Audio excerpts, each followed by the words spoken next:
जी, जो किसी के उपकार को याद करता हो उसे क्या कहते हैं? ए कृतज्ञ, बी कृतज्ञ, या सी ऑप्शन है कृतज्ञ, या फिर डी ऑप्शन अल्पज्ञ। तो इसका राइट आंसर बताइए क्या होगा? जो किसी के उपकार को याद करता हो उसको कृतज्ञ कहते हैं। ठीक है, ऑप्शन नंबर बी यहाँ पे सही है। अगर आप सभी ने बी ऑप्शन चूज़ किया था तो आप सभी का ऑप्शन नंबर बी सही है। अगला प्रश्न देखते हैं। ग्रीश के लिए सही संधि विच्छेद क्या होगा? ए गिरी धन ईश, बी है गिरी धन ईश, सी ऑप्शन है गिरी धन ईश, या डी ऑप्शन गिरी धन ईश। तो इसका राइट आंसर बताइए क्या होगा? अगर आप सभी लोग ऑप्शन नंबर बी के साथ जा रहे हैं तो आप सही होते हैं। ऑप्शन नंबर बी गिरी धन ईश। ठीक है, छोटी ई और बड़ी ई मिलकर के बराबर क्या बना है? बड़ी ई। ठीक है, तो ड्रा में बड़ी ई की मात्रा लगेगी, ग्रीश हो जाएगा। ठीक है, और अगर पूछा जाए आपसे कि इसमें कौन सी संधि है, तो ये दीर्घ संधि का उदाहरण है। किस संधि का? दीर्घ संधि का उदाहरण है। ठीक है, अगला प्रश्न देखते हैं।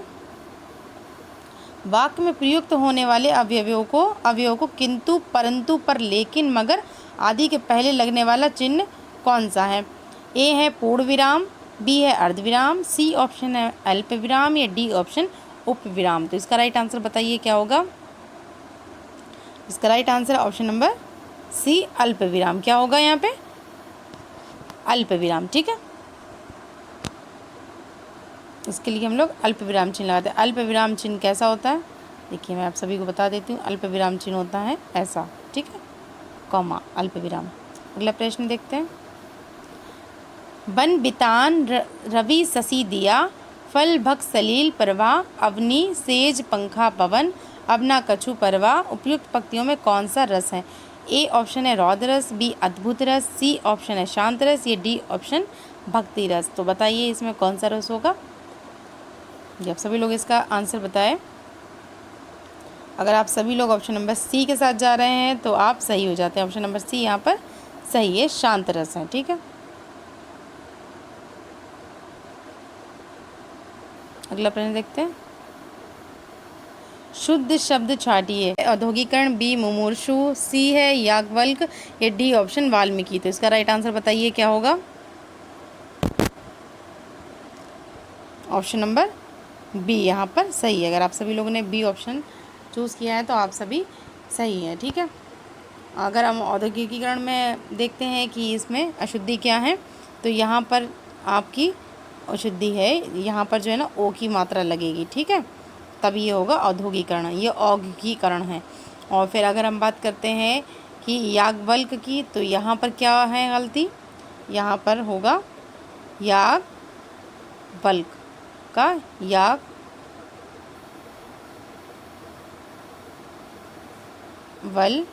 ठीक है, ये होगा यहाँ पर, यानी कि आधा का आएगा और फिर यहाँ पर या बनेगा, आधा का के बाद या बनेगा। और अगर वाल्मीकि को देखते हैं तो क्या ये होगा?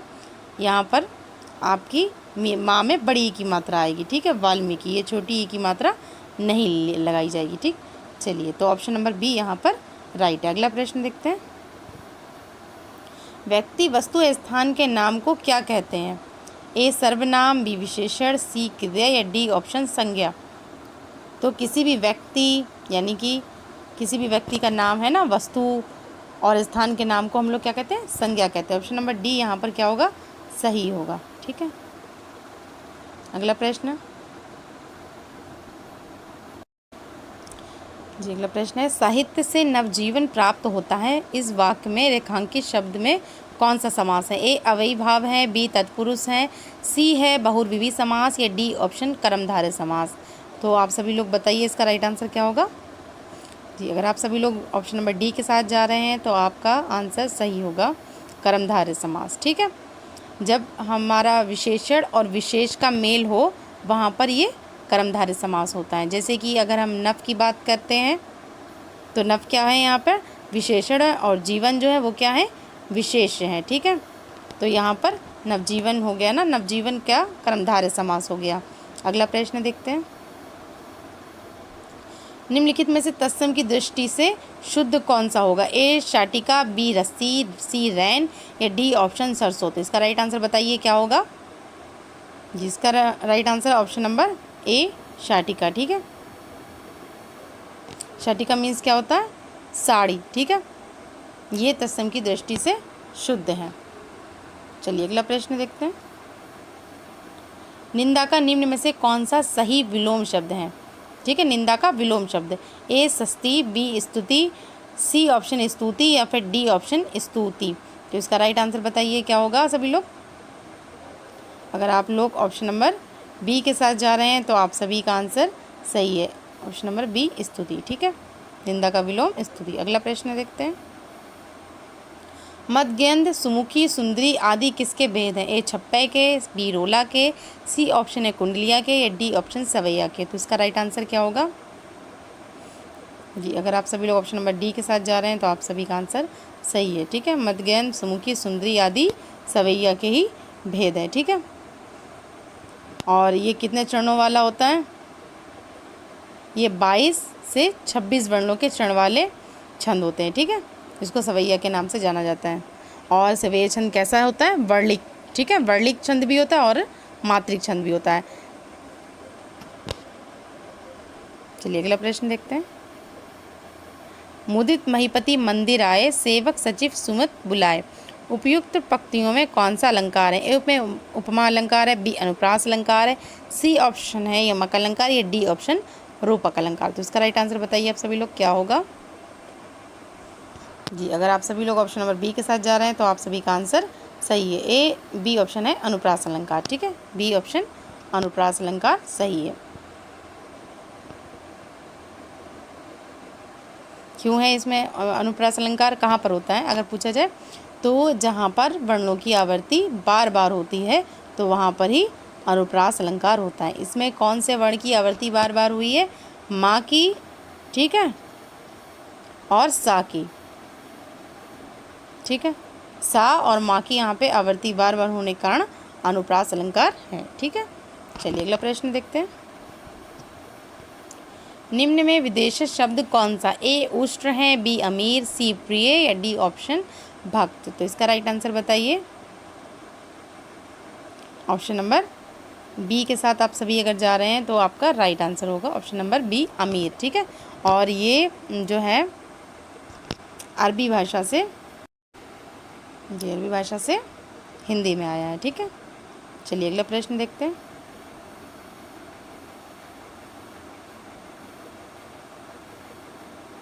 सम उपसर्ग से बना शब्द निम्न में से कौन सा है? ए सुगम, बी सुमन, सी संगम या डी ऑप्शन सज्जन। तो इसका राइट आंसर बताइए आप सभी लोग कि क्या होगा जी।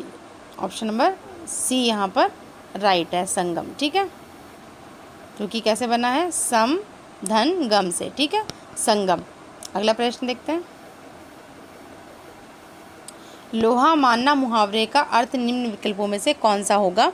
ए प्रभाव स्वीकार करवाना, बी ऑप्शन है प्रभाव स्वीकार करना, सी ऑप्शन है प्रभाव अस्वीकार करना या डी ऑप्शन प्रभाव स्वीकार न करना। तो इसका राइट आंसर बताइए सभी लोग कि क्या होगा। अगर आप सभी लोग ऑप्शन नंबर बी के साथ जा रहे हैं तो आप सभी का आंसर सही होगा। लोहा मानना मुहावरे का जो अर्थ है वो है प्रभाव स्वीकार करना। ठीक है, अगला प्रश्न देखते हैं। निम्नलिखित वाक्य को ध्यान से पढ़े और तय करें कि कौन से हिस्से में त्रुटि है। ए तेनालीराम ने कहीं सुना था कि एक दुष्ट आदमी साधु का भेष बनाकर लोगों को अपने जाल में फंसा लेता है। जी आप सभी बताइए इसमें कहाँ पर त्रुटि? ए ऑप्शन की एक दुष्ट आदमी साधु, बी का भेष बनाकर लोगों, सी ऑप्शन को अपने जाल में फंसा लेता है या डी ऑप्शन तेनालीराम ने कहीं सुना था। तो इसमें देख लिए गौर से कि कहाँ पर त्रुटि है। तेनालीराम ने कहीं सुना था कि एक दुष्ट आदमी साधु का भेष बनाकर लोगों को अपने जाल में फंसा लेता है। तो यहाँ पर ऑप्शन नंबर ए के साथ आप सभी अगर जा रहे हैं तो आपका ऑप्शन सही है कि एक दुष्ट आदमी साधु। क्यों है? यहाँ पर बड़ी ई की मात्रा की नहीं की, छोटी ई की मात्रा ये वाला होना चाहिए। ठीक है, कि एक दुष्ट आदमी साधु का भेष बनाकर लोगों को अपने जाल में फंसा लेता है। ठीक है, चलिए अगला प्रश्न देखते हैं। निम्नलिखित में से कौन सा शब्द सर्प का एक पर्यायवाची नहीं है? ए व्याघ्र, बी व्याल, सी ऑप्शन है भुजंग या डी ऑप्शन आही। तो इसका राइट आंसर बताइए सभी लोग कि क्या होगा जी। अगर आप सभी लोग ऑप्शन नंबर ए के साथ जा रहे हैं तो आप सभी का आंसर सही है, ए व्याघ्र। ठीक है, पर्यायवाची व्याघ्र नहीं है, बाकी व्याल, भुजंग, अही ये सभी सांप के पर्यायवाची शब्द हैं। ठीक है, चलिए अगला प्रश्न देखते हैं। चौमासा में निम्न में से कौन सा समास है? ए कर्मधारय समास है, बी तत्पुरुष समास है, सी ऑप्शन है द्वंद्व समास, या डी ऑप्शन द्विगु समास। तो इसका राइट आंसर बताइए सभी लोग।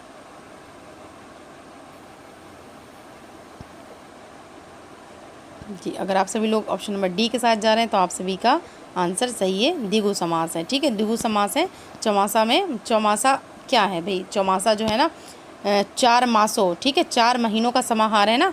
यहाँ पर आपको गिनती दिखाई दे रही है ना, तो ये आपका द्विगु समास हो गया। ठीक है, चौमासा यानी कि 4 मासों का, 4 महीनों का समाहार, यहाँ पर द्विगु समास है।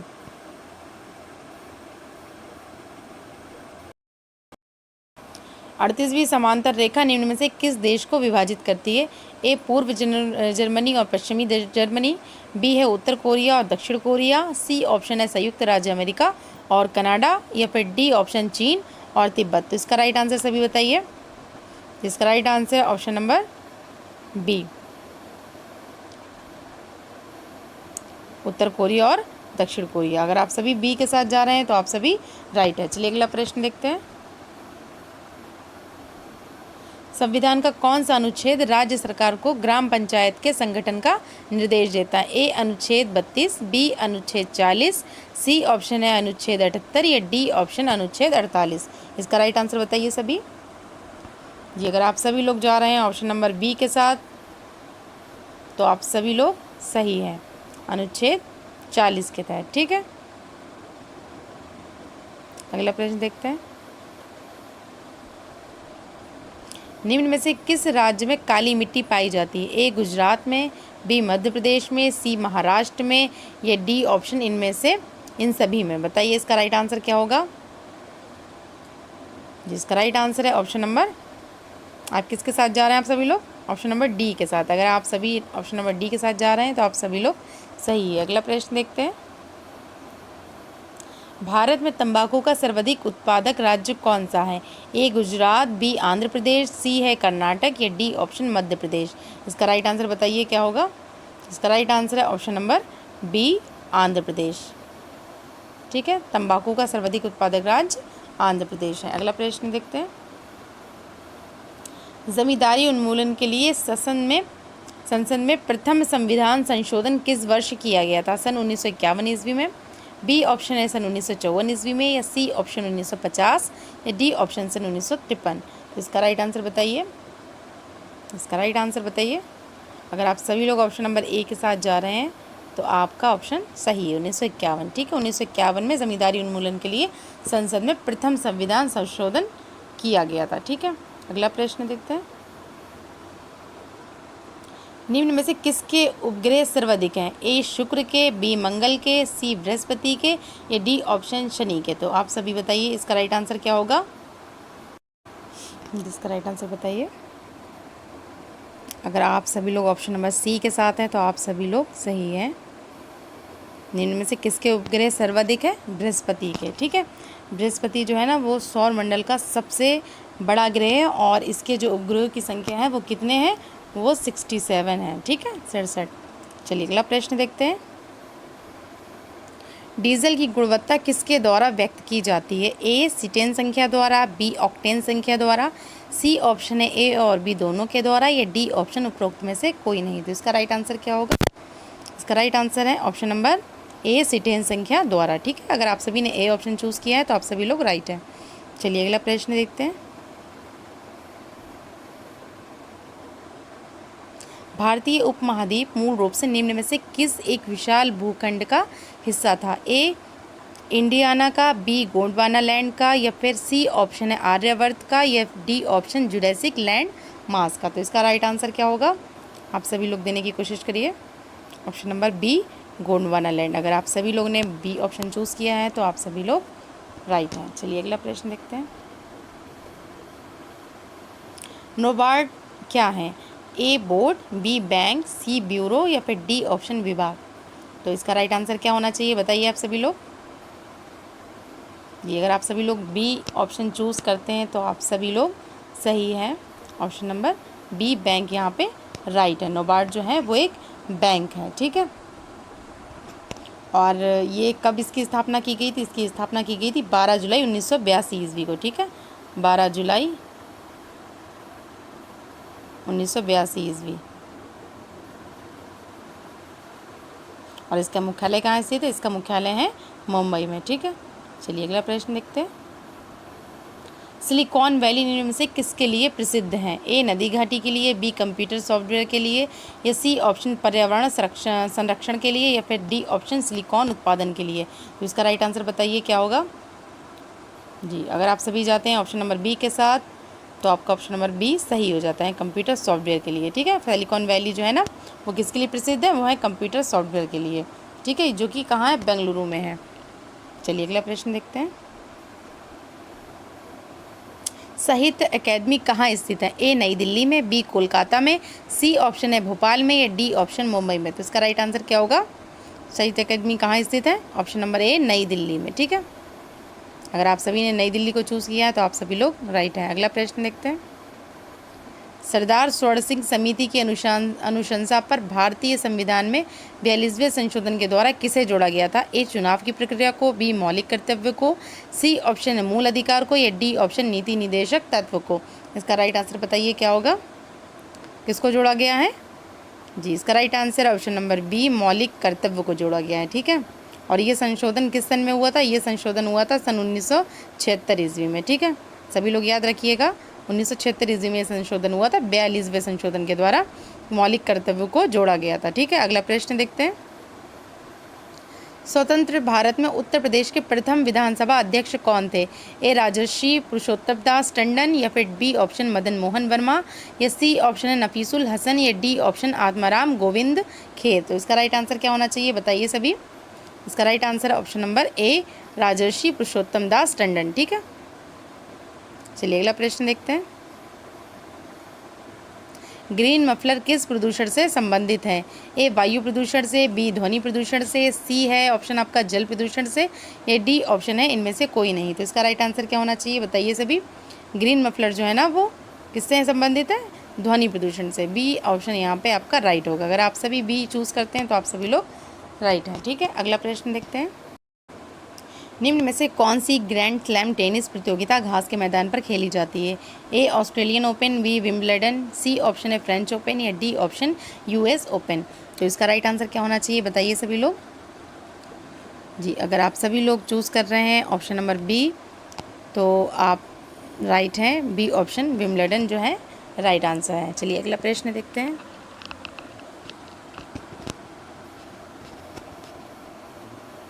विश्व की सबसे लंबी पर्वतमाला कौन सी है? A Andes, B Himalaya, Karakoram, C option है आल्पस, या फिर डी ऑप्शन रॉकी।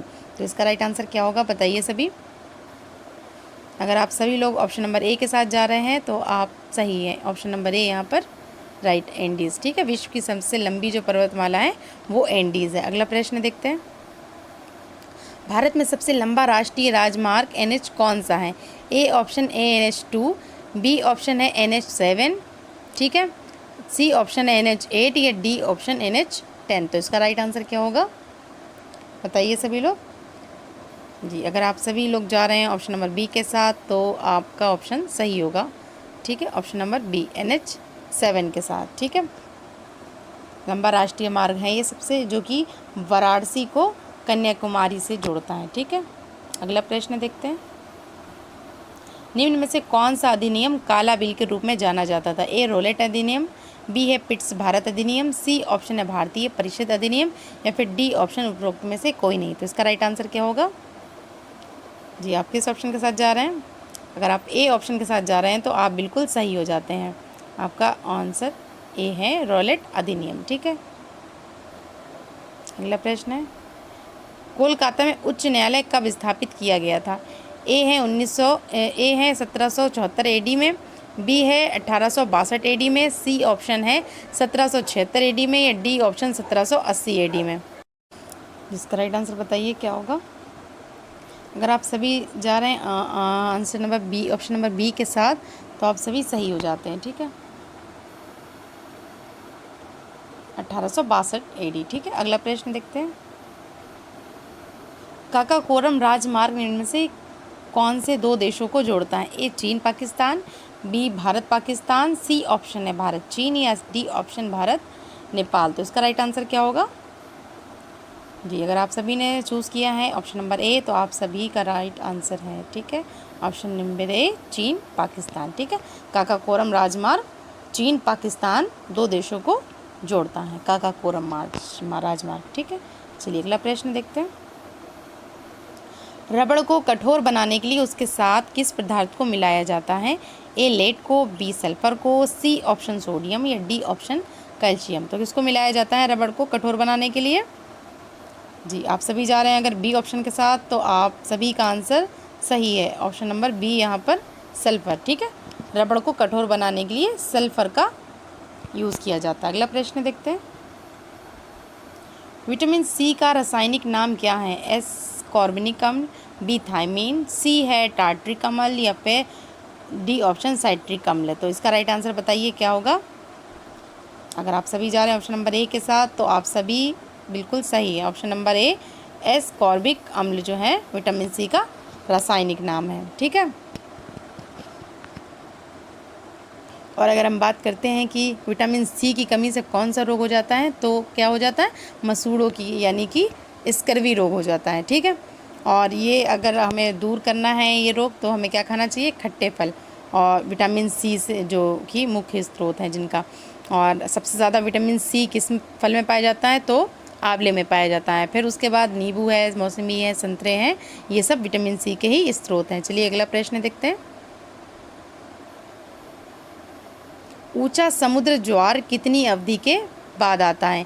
ए 8 घंटे के बाद, बी 12 घंटे 26 मिनट के बाद, या सी ऑप्शन 6 घंटे 2 मिनट के बाद, या डी ऑप्शन है 4 घंटे 6 मिनट के बाद। तो इसका राइट आंसर क्या होगा बताइए सभी लोग। जी आप सभी अगर जा रहे हैं ऑप्शन नंबर बी के साथ तो आप सभी सही हो जाते हैं। ऑप्शन नंबर बी 12 घंटे 26 मिनट के बाद जो होता है वो ऊंचा समुद्र ज्वार आता है, ठीक। अगला प्रश्न देखते हैं। ग्रीन पार्क खेल स्टेडियम कहाँ स्थित है? ए ऑप्शन है कानपुर, बी कोलकाता, सी कटक, या डी ऑप्शन पटियाला। तो इसका राइट आंसर क्या होगा जी? चूज़ करिए आप सभी लोग। इसका राइट आंसर ऑप्शन नंबर ए कानपुर, ठीक है। अगला प्रश्न देखते हैं। आँखों में दूरदृष्टि हाइपरमेट्रोपिया की बीमारी निम्न में से किसके कारण होती है? ए पुतली के फैलने से, बी रेटिना के छोटा होने से, सी ऑप्शन नेत्र गोलक के छोटा होने से, या फिर डी ऑप्शन उपरोक्त में से कोई नहीं। तो इसका राइट आंसर बताइए क्या होगा? इसका right answer option number C नेत्र गोलक के छोटा होने से, ठीक है। अगर आप सभी ने ऑप्शन नंबर सी चूज़ किया था तो आप सभी लोग सही हैं, ठीक है। जो दूरदृष्टि का मुख्य कारण होता है वो क्या होता है? अभिनेत्र लेंस की फोकस दूरी का बहुत अधिक बढ़ जाना और नेत्र गोलक का छोटा हो जाना, ठीक है। और इसमें जो प्रतिबिंब बनता है वो रेटिना पर ना बन करके रेटिना के पीछे बनता है। और अगर हम इस दूरदृष्टि दोष को दूर करना चाहते हैं तो किस लेंस का यूज़ करेंगे बताइए सभी? उत्तल लेंस का यूज़ करेंगे, ठीक है। और अगर निकट दृष्टि दोष है तो उसके लिए अवतल लेंस का प्रयोग करेंगे, ठीक। अगला प्रश्न देखते हैं।